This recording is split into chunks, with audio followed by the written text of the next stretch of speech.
ý ra đan nền từ không nhận gì, và tu sĩ hàng lì, cái gì ở tận đó xong lại, cũng mò tụi mình nhỏ, tụi nhẹ cũng dạy tụi nâng rong câu, theo xe là cũng rong theo, nhau mấy nô tụi nhẹ cũng tao tận rồi nó cho bọn nó, thiên rồi nó cho phong hiệu quả họ lừa kề, là tao tận mua lừa nhớ trở lừa luôn trong, lì ý là thil, thâu nó lúc sợ nó, nếu cô ta tao yêu lúc sợ và nó biết cho theo, mấy mò tụi nhẹ theo bự chỉ cho rồi, nếu theo tông cả là phải say, và giả bỏ nó tụi gì, cho lại cho xe xưa.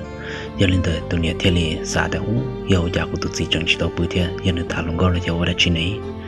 tụi nhẹ theo lì xả kiểu xe tiền giờ của xí nước so sẽ nước xe rong đi giả sẽ nước bột lúa của tiêu giờ lên tới tụi nhẹ theo lì tăng kia tụi phải che rồi để đua lông gò rồi theo sau kia tới tụi gì tiền hay vào đây chỉ à vào giả lì rồi nó chỉ tao bự theo bự chỉ cho rõ lọ tụi gì theo lì té tiền chỉ muốn chỉ à tụi giờ ý lần bự xưa bự chỉ cho rõ xưa tụi nhẹ theo lên nói tiền, giờ lên tới có bao nhiêu này mua đã chỉ là, từ tận đó nữa cho không như là mua lựa dẫn đồng lý thì mà lo, anh nói tụi nhẹ theo lên tiền, giờ lấy có sự nhiều xe chứ nè, lòng ngâu trong cái chỉ thảm mà,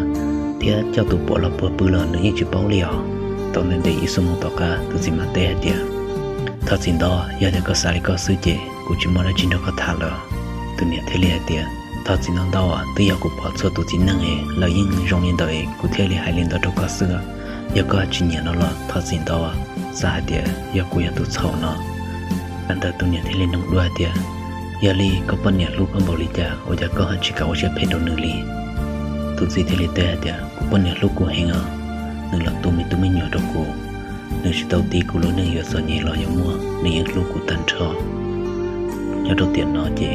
cô cho luôn nghĩ lăng là xưa tụi nhẹ thế này thì ô giờ lý co là giờ lý co cũng đó có tụi bên nhẹ trong xe hơn àวันนึงtao tự gì trong hành lý ta lên đời tụi bên nhẹ thiên nông đôi thì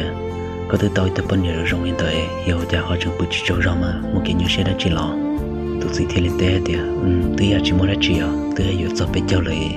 nên cho van cho chuyện cho lão lại khó xe xưa tụi nhẹ thế này thì nên giờ chỉ năng những một cái khó xe đã chỉ nào nên nhẹ này chỉ tự nhớ đỡ nên sao một tàu tự làm một tàu họ rồi là bây giờ bọn nhẹ lần đầu kia tụi gì quan năng là mà thì lịch khó xia bom chỉ thì lịch té tiền nên cho mà chụp bom lúc cũng mà xưa chỉ mà xem bom lịch cha họ cũng mà do gì lúc cũng mà lo chỉ tàu cho nó thì lúc xem người tiền trả lại là xưa mà lúc xem người chỉ bảo khai học hết đầu lần tư liệu tụi nhẹ thì lịch tiền giờ lên đời có một cái nhiều xe chỉ mà chỉ xả lịch cha nó thà đâu cũng lòng tàu mà cũng cho xem luôn à chỉ thiên lý hạt ông của tôi chỉ bảo coi của yo chỉ thả được công luôn đợt nó này cũng luôn nâng sư tôi nhận thiên lý hạt sau hai lý cơ mà giờ thì có chỉ用thả được nâng tươm luôn là thả được cũng lông tàu mà thả được cũng lông tạ xê của yo chùa lý cha liao của yo giàu xem lông cơ tụi gì sao xa ít biết tụi gì thiên hạt chùa lý cha yo có giàu xem lông là chỉ cũng mà lý thả được công luôn của chỉ thả được có lần chơi tiền nó nhưng chỉ mà tụi tư giờ lần cho cũng bảo liao vậy chỉ cũng mà mất thả được công luôn tụi gì thế này thì bố thầu của chồng mẹ bé luôn nâng cùng nhau mua nhà cô chỉ nhắc ăn chơi lần từ thế cô nhà tàu lần gì ta sẽ xử lý thầu của mấy gì xong là chị bé luôn chạy tàu của nhà tàu ở đâu cũng giữ trong mỏ lo hàng đi chị bé luôn nâng gió nhẹ thằng tàu tàu cũ cũng chỉ sao cái tàu khó chỉ tàu chỉ tàu mất giờ là xử lý tàu là cũng chỉ một chỉ tàu kê đi là họ cũng nhà cũng chỉ trong mỏ ra chị ta sẽ lúc chạy được của nhà lo hàng đi tàu ở đâu của đại plong ở bỏ kén tàu bỏ là anh tàu cũng giữ lần bữa không mỏ nên mỏ lại đâu của nhà tiền tụt gì tới rồi nhà giờ chúa cha giờ sao cái tàu ta sử dụng chúa lên cha là ta chỉ có tụt tung chê nhưng lúc họ mua giờ chỉ bỏ kê là cô nhà thế này thì giờ lên tàu bây giờ mua vị trí từ khó tàu là bên này mà theo tàu tới đó cô nhà thì giờ thì tàu đẹp lắm muốn là lọt lòng gì chẳng khó tàu cơ cô nhà theo tàu sao trong đua thọ bên này mà thì giờ lên mua cô đẹp cô tụt tung nước chơi mềm nước chơi yêu nước chơi chỗ nó nâng đến đây toàn đây họ cũng tụt lò lại cô tụt ta lên nóเลยmua cô đẹp trâu mà thế thì giờ muốn cái này đâu là có chỉ bộ game thấy xin năng lại bây giờ chỉ cầu lên đó cô nhìn thấy tôi sao trong đó qua thằng này mà thằng này là mà cứ không mà thằng này ba của tôi tua giờ thì cô chỉ muốn nữa là chị côยังchịu nước nhỏ này nữa ô này mà chỉ bộ cầu lên chả này mà thế là thì cô lên đó giờ thì có hai bộ này cóเลยchị giờ bên mà lấy ba có tôi tú nữa bộ kẹo xin tuần đời là chị cô chỉ muốn chỉ đầu kẹo họ cô nhớ lúc không mà chỉ bộ kẹo đi là bé lúc trẻ chỉ cho chùa của tí lăng, bây giờ tụi khử đó họ bé lúc năng là sự, thầu của lo tua của tàu tôm cỡ nhà trong má hà lệ, của tàu chi tụi lòng câu, nếu của rong câu, nếu của nhà của hàng của lo của nhà này hàng, của tàu xí lú hàng, mấy nô của theo tàu cho của tụi lòng câu muốn say của nhà của gì, sẽ bé lúc ba lúc trẻ,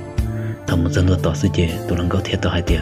từ nó giờ có nhà có gì lo nó giờ có lúc trẻ lo giờ già có chắc khi đâu cuốn đây nọ hay là có nhà có gì trong này nó thiệt lúc trẻ nó giờ có lúc nọ có sao thì có nhà đặc quê to chi nữa thằng đời của hai tới lo lụi của chuyện nó của lúc của mà bóng từ chỉ tụ sự tôi lần có nên chỉ tan đời nên của sọc nên chắc không nên của tao theo là block ăn đây chỉ kiến đời là chỉ chỉ xin chỉ một tay xin năng đi là là của nhà của gì thì tao hay lúc của thì mi tú cái chung cho cái tôi lần có nơi thì có lúc năng lý giá toàn đây anh nhà lòng nó chỉ chủ đâu có nhiều xe theo đâu có cho nhìn gì xứ chỗ ta lên nó là xứ cái chim chậu nữa đời của theo tao tết trong cái thì của chim mùa của chỗ ổn xứ giờ thì tôi lần có từ nên chỉ cả lần sai này là của những chỉ cả lần sai nữa theo còn đời của gì sai rồi hay của chim lông lờ của gì thiên lý một cái tàu chuột tuần rồi là hay thì giờ thì có dùng một chỉ có một nữa họ có chim một cái chuyện là nó thế thì của họ cái tàu nó có của sẽ tu kia ta xin nó là xưa còn đời tàu đâu của tu sĩ hàng liền chim một là trong này của gì ở tôi một là ở nhà ở trong cái chế lợi tiền, ở chỉ tao đi nhà của thiên lý sai sau kiện dành cái tôi là, sẽ liên đời là gì của chỉ tao một sinh cái là, trong đời là chỉ lý thảo cũng chỉ của bọn nhà nó là, chỉ của nhà đâu của bọn nhà tiền, của nhà đâu của chính cái bạch sa để chờ là, cái là chỉ tao, nuôi nó ở trong là của nhà đâu của bọn nhà tiền, của nhà đâu của chính cái, nhà tao để chờ là cái là cũng chỉ tao của thật gì à, của bọn nhà của chỉ xa đi nhà, nên cũng đâu của trong, nên cũng đâu của nhà, là cho nên nó nhận nó là cho nên nó nhận nó là nếu cô chỉ đọc bao nhiêu cô chỉ hay thì dùng đi trả li thì cô là những chỉ đọc khi này lo liền thao tôi chỉ hay tan thao đi nó sẽ chế tôi nhớ lúc cô mà bông đợt xí lại hay tới lo lùi là nó kia trong mòn đời cho nên bây giờ cô tao hú kia tôi đâu tôi chỉ hay thì bé nó tao là nát lo hàng li tao bỏ xuống nên lúc chế là có chỉ là sai ta xin nó nữa có chỉ là thì có chỉ bông cái li là chỉ cho plus sao tung gọi là chế gì đi cho tôi chim ba chỉ li một kia là sao tôi chỉ muốn dẫn tôi bé gì họ từ mới nhận số tôi là họ nói gì thế là cô chỉ chờ tôi là cô chẳng mất xe പക്ഷേ một số đại thôi nước xa ta từ hai chỉ tàu lùi là thì tôi đã lì là xưa nó tụi thiệt trả lo số qua cô gì á thôi gì á thì hôm nay tụi là chỉ một bằng sự xưa giờ thì cũng một bằng sự nó nên chỉ dùng đi nó nên giờ đó cũng nhóm một tay chia dùng đi nó chỉ của tôi chỉ nên nhỏ thì lý giải sao để chân tôi lực tụi luôn trên mua để tôi có hai chỉ lý có con nhà từ lò là chỉ tuần nó là tôi thật kia mà do hai lý có cái chỉ một lúc các bên nhà mình nhớ cho tôi xeo vào luôn nâng mà do qua để có luôn nâng nhà toàn để thì chỉ một cái nhớ xeo tôi nhà của tôi nó tôi chẳng sợ là của tôi cho nên tôi sợ đông được cho nó thiệt để thiệt trả lo số qua thì có gì bây giờ có lúc xeo rồi đuôi rồi lý hiện tại một con tôi chưa muốn nhận một gì bây giờ có thể thực hiện quý lo liệu tôi nói như thế gì là ôn nóเลยbởi trong các lúc xeo chỉ ở trong các lúc xeo hàng đi bỏ cái ở trong các lúc xeo hàng liệu ở các món cái này cái gì tôi tụi nhận nhộng đi nóแต่ตัวปัญญาที่มันนึกสิชาเตตัวที่ตัวกว่าเดียเสียเยอะจ้ะในที่เอาตุลอยมันจะในที่โอรินอกูยังชิสาลิจ่าตัวในเลียวในที่อยากกูเนี่ยกูจีกูยังอยากรู้ในต่างเกาหลีอยากกูเนี่ยกูจีอยู่เกี่ยวกูยังชิสาลิจ่าตัวในเลียวอันนี้เราตัวสิ่งที่ตัวกูเราอยู่ในตัวตู้เลยเจส่วนหนึ่งในสิ่งที่ตรงนี้จ้ะเรากูยังรู้ตันทอเยอะจ้ะในที่อยู่ไรเชียที่แนวเชียที่อยู่เพตังบนนอthọ nên xin nói lên nó nên giờ lúc cô mua sẽ tông thọ xí lại lần đó sắp luôn theo mà chỉ sát tiền là sắp nên tụi nhà lúc cô mua xí tiền lại tiền mình nhá vô cái trò vô cái chuyện mà lúc xưa đời xưa rồi chỉ cái năng ưa tụi lọ thì trong tụi lúc của tụi mình tua nhà đầu của tiền năng nó của nó có lần lúc nó xí tiền của rong xia lờ lúc của tụi mình tua mà sao cho nó nhỏ ít lên nó hai ta chỉ tụi chỉ sao xia của tao tụ của tao chạy luôn dia tết không của là sau đó nâng nó chỉ là sau này nó là xưa sau đó nâng nó nước kia tao đọc bé địa giờ bên nhà bé gì ở trong đi chả là lúc bên nhà bé gì mà chỉ sau tao lúc xưa thâu lời mà đi cứu sĩ thì mà liệt quay lưng thì khi còn đi chân say mua nhà là một lúc là nhà là gì còn đây là những mấy tụ lo đi nó là những khử những tụ thì li lo đi nó trốn nè giờ tao lúc là mà ở trong tao trốn nè đâu cũng lo tao nào cũng tăng vào bên mà lấy sinh chi đùa nhớ tao lấy rau